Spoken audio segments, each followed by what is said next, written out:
As 2022 is coming to an end, let's talk about some of the good, some of the bad, and we look towards 2023. What sorts of goals, what to expect. Stick around.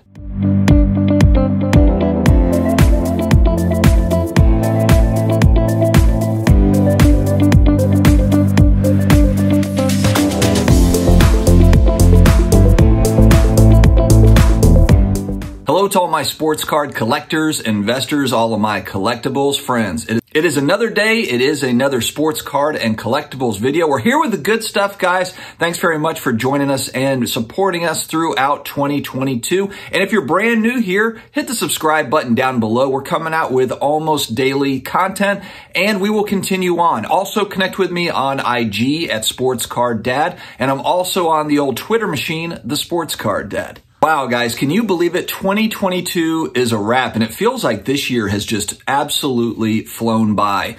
I was just thinking about it as far as the channel goes, really happy just in general with everything that's gone on for the most part in 2022, some really solid growth. I think when we look back to 2020, 2021, subscriber count is grown, but it at a slower pace than what we saw going back to kind of the boom times, if you will. But still not bad though, still steady growth. And if I look at view counts, it's very comparable to the boom times. So, you know, there's still interest in sports card content. The content has changed, it's adapted, and I think that that's really a good thing. I think that that's going to continue to evolve as we move into the future, 2023 and beyond. I think though the content that's a mainstay for me that will continue on into 2023 and beyond is the news style stuff. I've really been doing that going back to the beginning of the channel. I like to kind of tackle different topics, different ideas that just pop into my head that I think that are worthy of discussion, and a lot of great comments come out of it, and I learn a lot.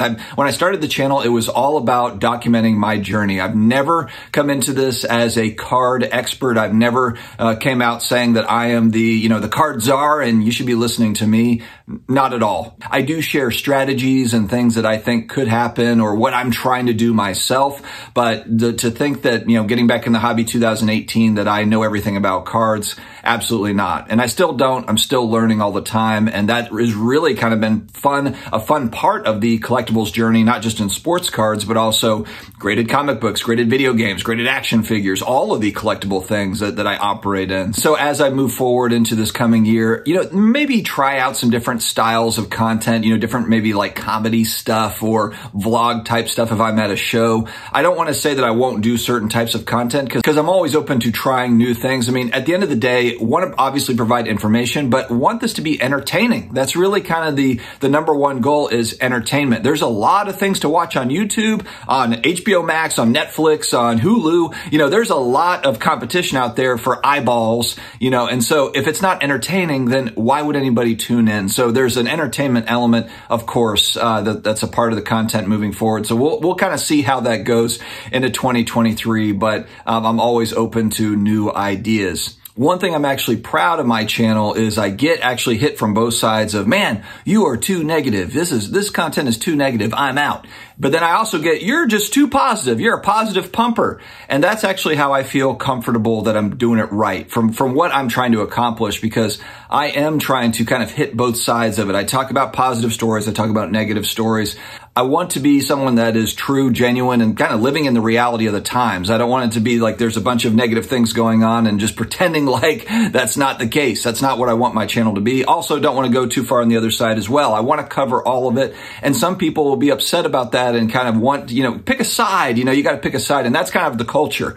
It is. It's pick a side, whether it's politics or whatever. It's pick a side. What side are you on? And I'm kind of more of like, hey, there's a lot of issues where I don't know if I really have a straight answer. I don't really know if I'm convicted on how I feel about this particular issue or whatever. And so, I like to kind of just straddle the line and ride the fence, if you will. That's just the way that I am in general in life. And so I carry that over into my channel as well. So you'll probably see more of that. Sometimes I'll take a stance. Sometimes I'll take kind of a hard stance if I feel a certain way about something. But for the most part, I try to look at all 5 sides of a story or an issue. That's what I try to do anyway. I'm really happy too with, as far as my card collecting journey, 2022 was a really good year. As everybody knows, we've seen price decreases over the last 12 months in sports cards and really in everything, whether it be stocks, bonds, real estate, crypto, whatever. Everything has kind of cooled off, some more than others. And so in sports cards, some would say buying the dip or catching the falling knife or however you view that.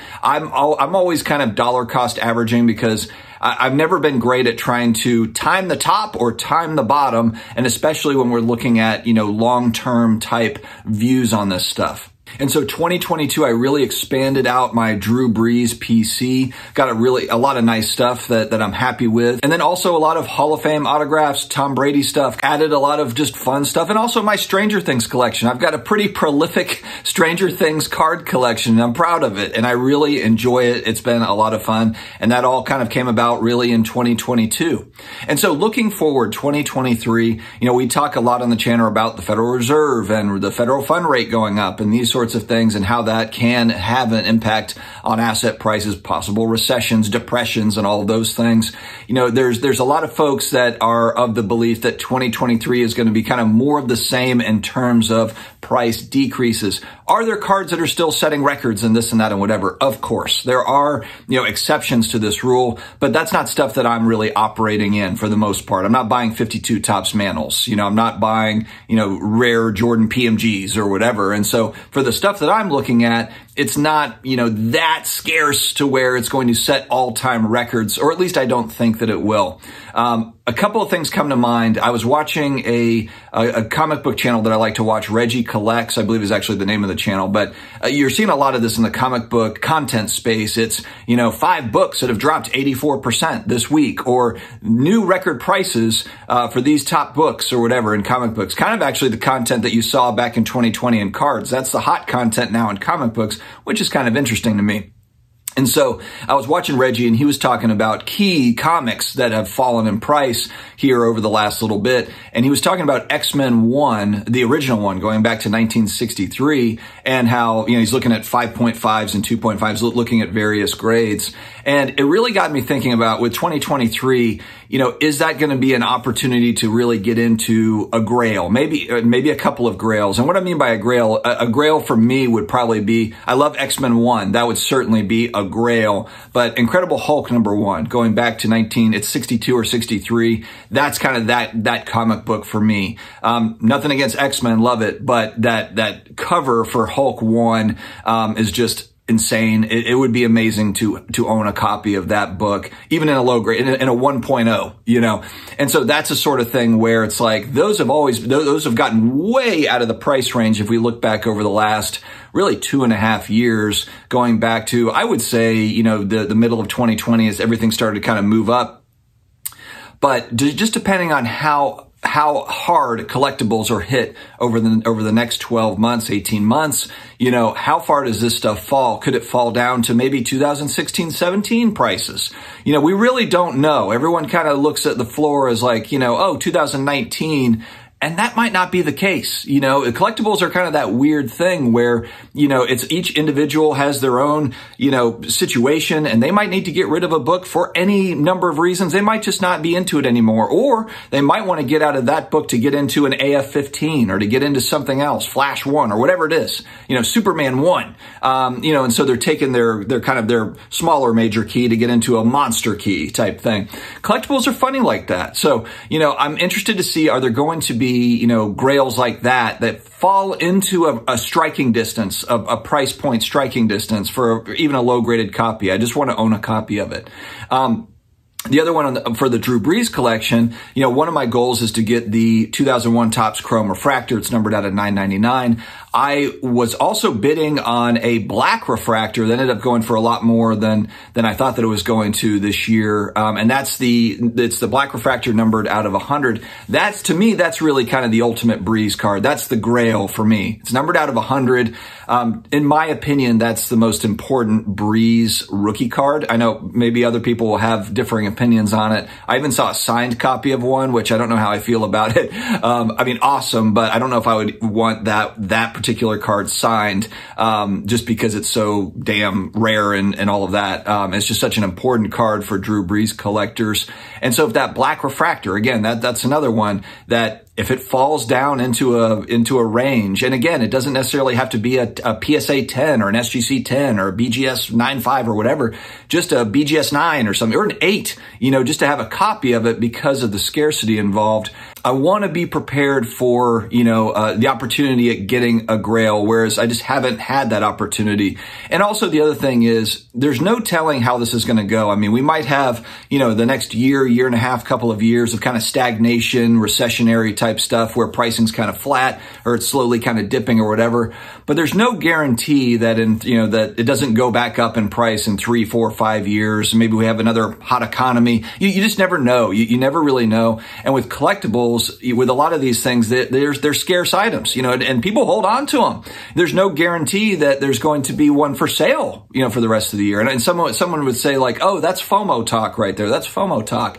But the reality is that for stuff that's really rare like that, they just don't come up for sale. So if you don't get into it, you might not get an opportunity to buy one for another 6 months, a year, and the price point might be different. That is the risk. Now, FOMOing into very common cards, that's a whole different story. But when you're talking about Incredible Hulk 1, when you're talking about that Breeze refractor numbered out of 100, Jordan PMGs and these sorts of things that just pop up on occasion, sometimes you just have to pull the trigger on it. So on that note, hunting for Grails, I think that kind of the bold prediction, it's not anything that other people aren't talking about, but I just think as far as price points for collectibles go, I think there will be opportunities and possibly for some really big time Grail stuff. And if that happens, I would like to be able to take advantage of it. I have a nice collection of smaller stuff, and I say that most of my cards are under $500. I have a lot of $20 cards, $50 cards, $100 cards. Most of my cards are under $500 with some exceptions. But it would be kind of cool to have some like pillars, a couple of foundational pieces, Grails, if you will, that I could add in 2023 if pricing presents itself that is favorable. All right, guys, let me know. What are your thoughts into 2023? I know a lot of this is going to be dependent on, disposable income. I've heard a lot on other channels, it's Rudy Alpha Investments. I'll say it again. It's in 2023, just stay solvent. Stay solvent. Don't try to be a hero. And I kind of agree with them there. A lot of it's going to depend on, employment. Will we have disposable income for these sorts of things? Because frankly, I mean, this could change for me too, to where it's just like, oh man, this isn't viable. I've got 4 kids. One of them's going off to college here. There just might be life expenses. We'll have to see what happens. But assuming that we've got some disposable income to make these things happen, let me know kind of your thoughts. 2023, what are your targets, goals, Grail stuff, or maybe it's just a particular player, particular set. Let me know in the comments below. Stay healthy, stay awesome, and I will talk to you again later.